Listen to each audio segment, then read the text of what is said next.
Hello and welcome to the August programming of Alverno Strong Educators. My name is Alexis Torres and I am a current junior at Alverno and an intern for the Alumni Engagement Office. Today joining me is Dr. Tabia Jones, an Alverno alum from the class of '98 and a current CEO and president of St. Joseph Academy. So thank you for joining us today. Thanks for having me. To get started, what inspired you to pursue a career in education? It's in my blood, Alexis. My mother and father are retired educators, and so our babysitters were their former students. My experience at that time, it was okay to bring your child to school. You know, I think I actually took the bus from my mom's school, to my elementary school. And so I would just see her in action and see how students related to her and the care and compassion that she gave for us to them. Sometimes I'd be a little jealous, like, well, I could yell at if I did that. That was totally, I think, the formation of it. As I got older, that was my passion. I was an advocate for friends. I would help friends. I was a tutor. So it was just something that my mom is one of my sheroes, and I think that in the home, it just was incorporated in what we do at church. You know, we taught Sunday school, so it was just a part of who I didn't have a choice, I don't think. It's a part of who we are at home. Yeah, that's it. So what aspects of education do you find to be the most impactful? The relationships. As we were talking earlier, it's a small world, and you never know the impact. It's a thankless job. You never know the impact that you have on people, but I love the relationship piece of it. We're all unique, and we all need different things, and to be able to facilitate that learning, facilitate that support, it's joy filling for me. So I love those pieces of it. Do you think that your educational path led you to have like a wide range of opportunities in your field? Absolutely, absolutely. So the education world is small, if you will. One, I have to say, being an Alverno alum, and I guess the dean seeing things in me invited me back to be a part-time professor. So I adjunct here for almost 5 years, and so that developed relationships. I sat on state committees, local committees, and just the exposure. And then your name gets out there if you do well. So absolutely, Alverno alum holds weight. It just does. And so I was sought out for opportunities that I don't think that I necessarily would have. My name was recommended for different things. So absolutely, it's a brand, it's a force. When you come in contact with people, as we said earlier, you kind of know, like, Yeah. you went to Alverno, you graduated from Alverno, and it holds weight, and it definitely exposed me to some opportunities. Why did you decide to get your master's from Alverno? Well, so that wasn't a choice either, but I'm grateful. Things happen how they're supposed to, right? I am a Compton Fellow.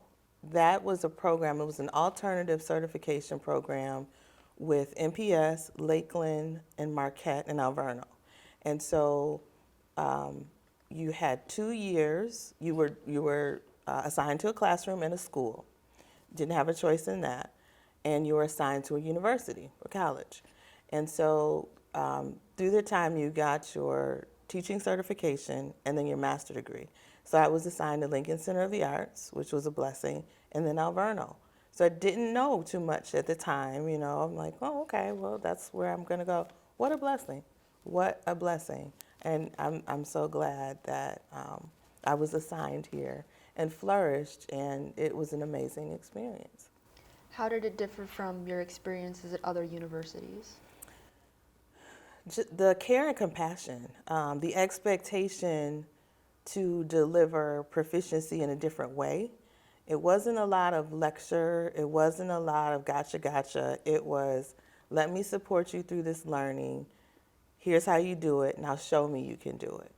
And that was just amazing for me. That hadn't been anything that I'd experienced. You know, I'd be waiting for my A. Like, okay, what do I need to do? Just tell me what to do.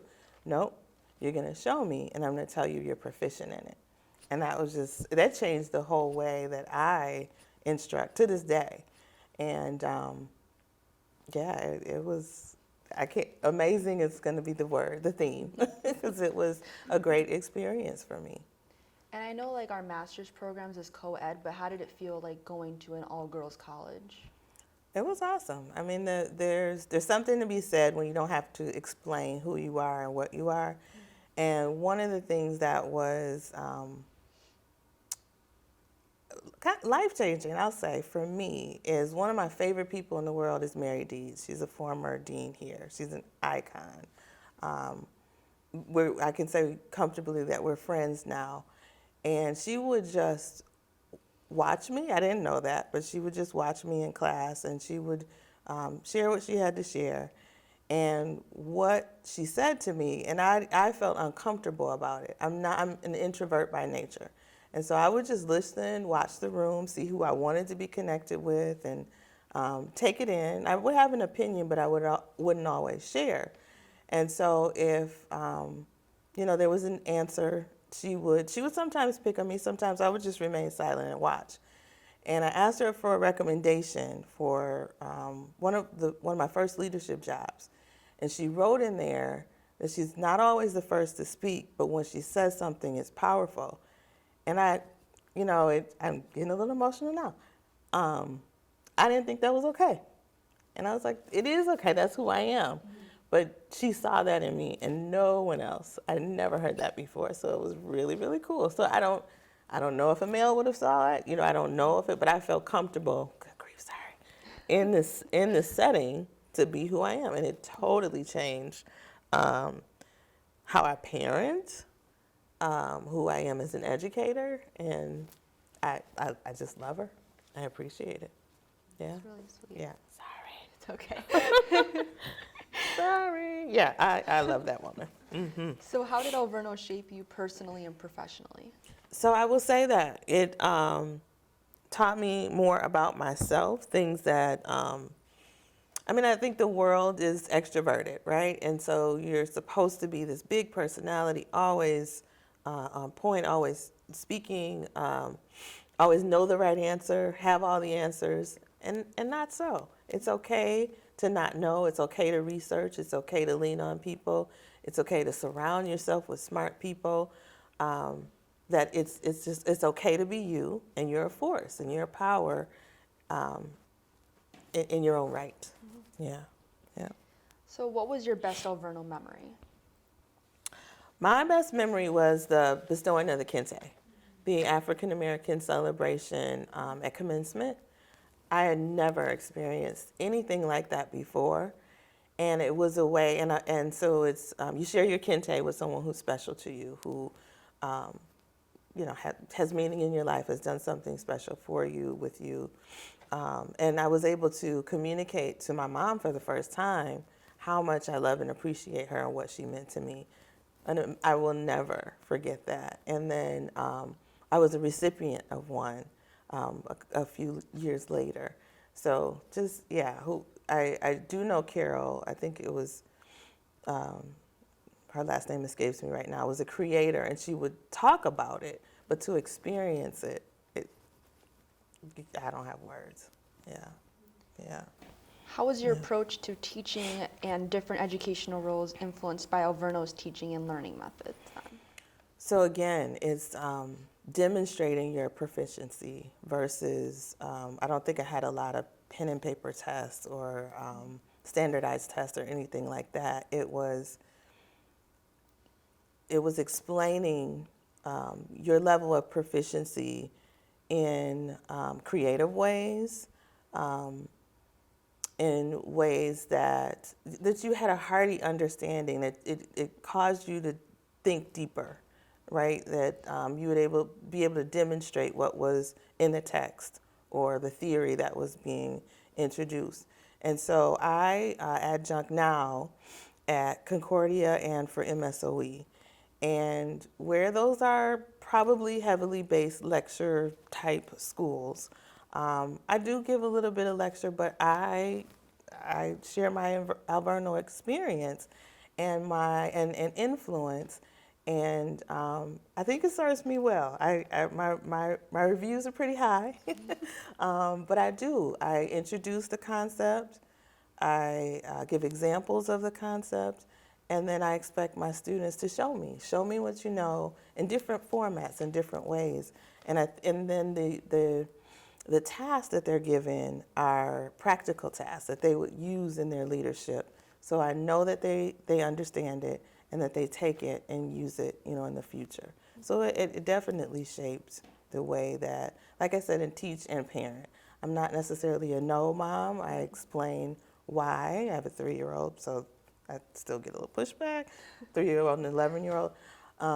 But I think that it just helps with their critical thinking and that there's a rhyme and reason for everything. There's a time and a place, and there are practical experiences that you're going to take with you forever.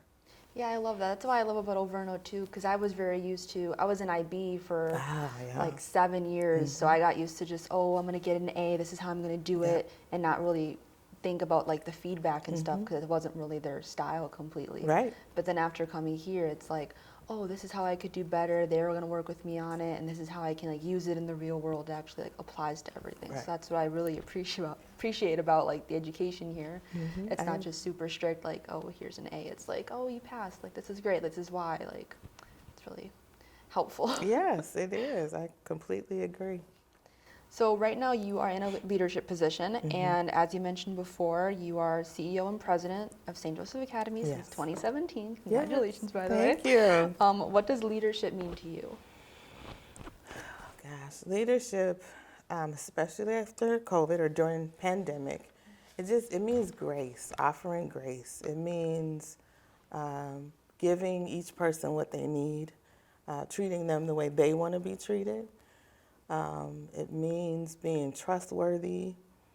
It means leading by example. It means being fearless. It means being responsible and ethical. It means being fiscally responsible. It means holding yourself to a standard that you would hold others to, and being brave. A lot of times, especially last year, we were in territories that no one was sure of, but one of the things that was important to me is checking in with my learning community and giving them what they needed, which might it did look different from other communities, but it was the right thing to do. So just doing the right thing to do, even though it's scary, it might not feel comfortable, and giving people what they need. So do you have any specific examples of how you highlighted your leadership in your position? Well, I'll say this. I just had a moment this morning as well. One of my leadership team members nominated me for the Business Journal's notable women educators, and to read that and her story was very humbling. One of the examples that she gave was, two examples she gave. One was that I push gently or gently nudge our team to continue their education, whatever that looks like. So building themselves up so they can be the best leader that they can. So everyone kind of has a path, a different path. Doesn't look the same, but opportunities that I may see, I'll encourage them. I'm like, this fits you. You need to try this. And so then they're feeling encouraged to move on. And it might not be, a doctorate or a master's degree, but it might be a certificate or just a workshop that will enhance their learning. So that was one. And then the second one was I was just steadfast about if families needed food, if they needed internet, if they needed a tablet or a laptop, or whatever it was that they needed, clothes, If we just needed to go visit and like laugh a little, whatever it was that they needed, we were going to do and figure it out.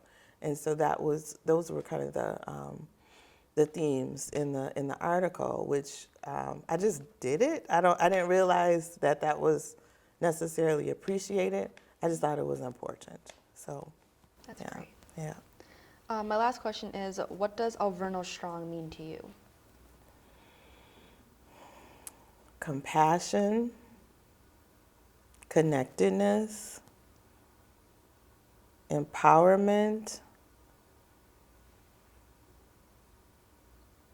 It's just a force. And community. Yeah. I think just with this brief conversation, like, you're definitely Alverno Strong. You demonstrated all of that. Thank you. Thank you. I appreciate that. Well, thank you for coming in. I really appreciate you Thanks for talking having and me. being our first educator interview. So, Oh, yeah. wow. Thank you. Now I really feel honored. I didn't know that. Yep. Thanks. Well, thank you.